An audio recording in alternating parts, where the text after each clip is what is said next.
นั้นมันขัวเด้อขัวน้ำโบราณ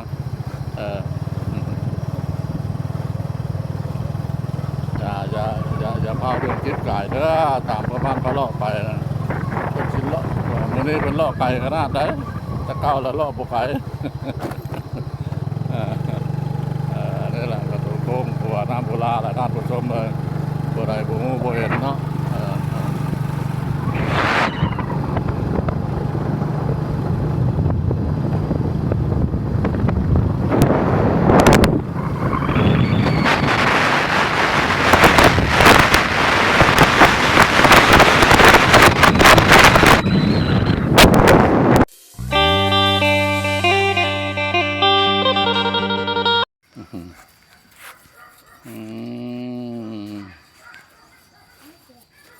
สบายดีบ้างครับสบายดี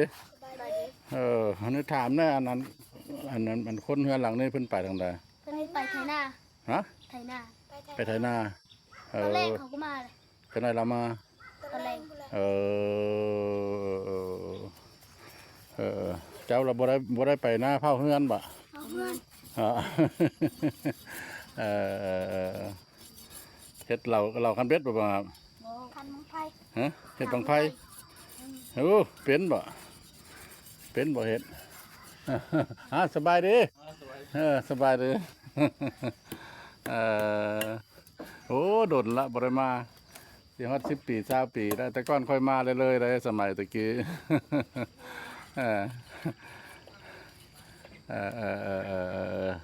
อายุทางใดเฮือนนะ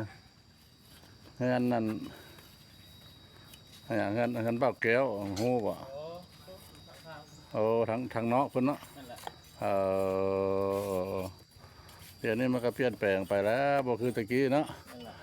ตะกี้มันบ่ทันได้เจริญเดี๋ยวนี้เคยมานี่บ่ฮะโอ้ตะกี้เคยมาล่ะแถวนี้ค่อยเคยมาหมดสมัยนั้นเฮ็ดนำมันนั่นเด้อเฮ็ดนำตะกี้กระทางลัดไปบ้านไม้ก็เข้าในข้างโรงเรียนลงพุ่นเลยตะกี้ฮะบ่ทันได้มีในทางปัดซอสปนามเนาะตะกี้ไปบ้านไม้ไปกาแฟกำเพืองไปเลยแล้วมาจักเพิ่นสิพาไปใส่อะไรหัวหน้าเพิ่นถ่ายไปทางเพิ่นพี่น้องเลาะบ้านพันเมืองเลยเลาะเบิ่งวิถีชีวิตของชนบทเนาะอยู่ที่บ้านกะวะเด้ออยู่ที่บ้านกะวะเมืองมหาไซขวากำนวนเป็นคือจังซี่แล้วเนาะอยู่ตามหมู่บ้านของเพิ่นมันอยู่ตามหมู่บ้านของเพิ่นเป็นจังซี่ละวันอยู่วันอาศัยเงินพักเงินทำ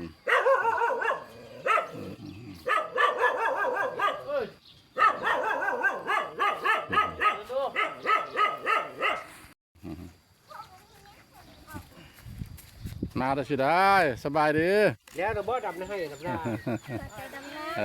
มาตอนดำนาจ้าดำได้จากมือแล้ว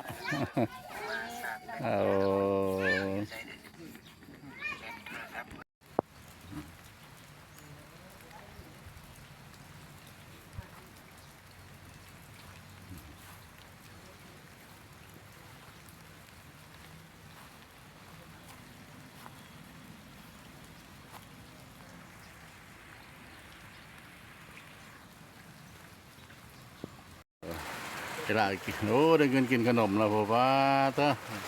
ได้เงินไปซื้อนมแล้วละบาทนะบางอ้ายเนี่ยมันบอกจะได้บางไฟบ่บางอ้ายเนี่ยเนาะสบายดีนั้นเราจะขอถามเจ้าแหละขอโทษเด้อซี่เสียงเรียงนามเจ้าจังไดเนาะซื่อใจโดยโอ้เป็นเจ้าเกิดนั้นบอกอุบัติเหตุปะอุบัติเหตุโอ้โดยย่างไปย่างมากับบัวเที่ยงแล้วเนาะเฮ็ดเวียงนักเวียงดาเนาะโดยเป็นมาได้ดนแล้วปะ3 เดือนแล้วโอ้โดย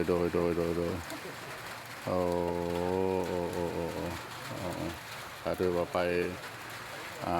เฮ็ดให้เฮ็ดนาก็บ่ได้นะมันหนักเนาะไถนาไถหยังได้แต่เอา แต่เอาลูก เอาแต่เอาลูกอยู่เฮือนได้ครอบครัวแล้วเนาะโดยครอบครัวเราไปให้ไปนาบ่เดือนเลย ครัวไปรับจ้าง โอ้โดยเออก็ถือว่าแล้วก็เป็นครอบครัวหนึงเนาะเกิดมาก็มาพบมาพ่อคันว่าไปมาสะดวกสบายเฮาก็พอได้เซาะได้หาเนาะ โดย ถ้าได้ไปรับจ้างรับบายเพิ่นคัดให้ไถนาเดี๋ยวนี้มันก็เวียกเฮ็ดก็หลายอยู่เนาะเพิ่นก็ให้เงินให้คำเฮาเอาอันนี้เป็นแบบนี้แล้วมันก็ไปบ่ได้แล้วก็จะขึ้นอันใดนั่นละทางนี่แหละทางอายทางพี่ทางลูกทางหลานก็ได้มาพบมาพ่อแล้วก็สิถ่ายทำห้องขอนักสังคมบางเทื่อเพิ่นเมตตากรุณาช่วยเหลือมากก็จุดนักก็อยากได้อันนั้นแล้วเนาะเงินคำหั่นบ่มาปิ้นมาปัวบ่หรือว่าอยากได้เงิน จะได้เงินค่าจะได้เฮือน โดย นักจะได้เฮือนแหละ โดยพอได้ว่าให้ลูกให้เต้าอยู่เนาะ โด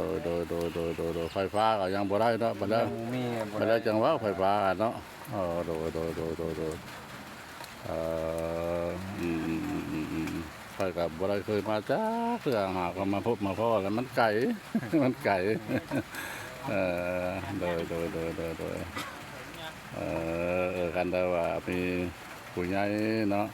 ใจบุญขึ้นนะช่วยมาก็อยากได้ต้นตออยากได้เฮือนนี่นะเนาะให้ลูกให้เต้าอยู่เนาะ ได้เฮือนให้ลูกเต้าอยู่ โดยลูกก็2 คนแล้วโดยเจ้าของเขาก็ไปมาบ่ได้แล้วนั่นนี่นะรับจ้างรับบ้ายเนาะ โดย จ้าเอา เสีย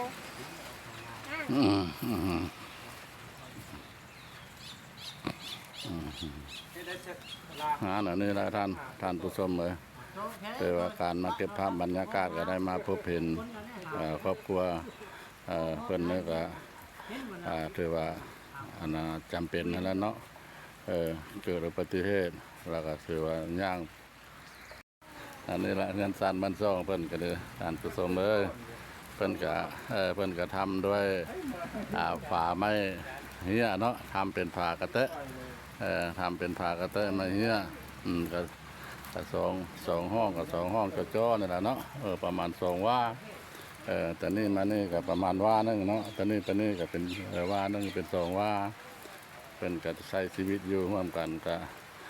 4 คนเนาะผัวเมียแล้วก็ลูก2 คนแต่เมียเพิ่นล่ะครอบครัวเพิ่นล่ะไปรับจ้างทำให้ทำนาก็ตัวเพิ่นเองแล้วมันไปบ่ได้อุบัติเหตุแล้วก็เลยได้เอาลูกเอาหลานอยู่เฮือนอันนี้ก็น่าสงสารเพิ่นเนาะอันนี้ละบนอยู่บนเสาเพิ่นเด้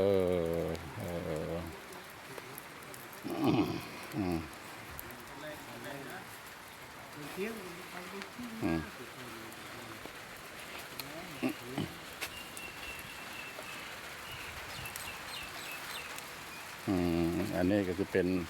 เงินครัวเนาะเงินไฟฐานประสมเพิ่นก็เอาสังกะสีคาดเนี่ยมาแอมไว้จากนี้ก็บ่มีหยังสิว่าหอมๆนี่ละประมาณ1 เมตรเนาะ1 เมตรคูณ 1 เมตรอันเดเตาไฟเพิ่นนะฐานประสมเลยอันเดเตาไฟเพิ่นใช้ชีวิตกินอยู่กับแบบนี้แล้วเนาะลำบากฝนตกลินมาฝนลมมาก็เปียกเขาแล้วเจอแล้วก็เลยเพื่อนก็ยังสู้ชนเนาะนี่แหละงานสารเพิ่นก็เลยเนาะคันว่าถ้าเห็นคลิปของประมาณพะเลาะเนาะแล้วก็ผู้ใหญ่ใจบุญหรือผู้ใหญ่ใจดีคิดอยากช่วยเหลือเมตตากรุณาเพิ่นก็ติดต่อมาทางเด้อซอง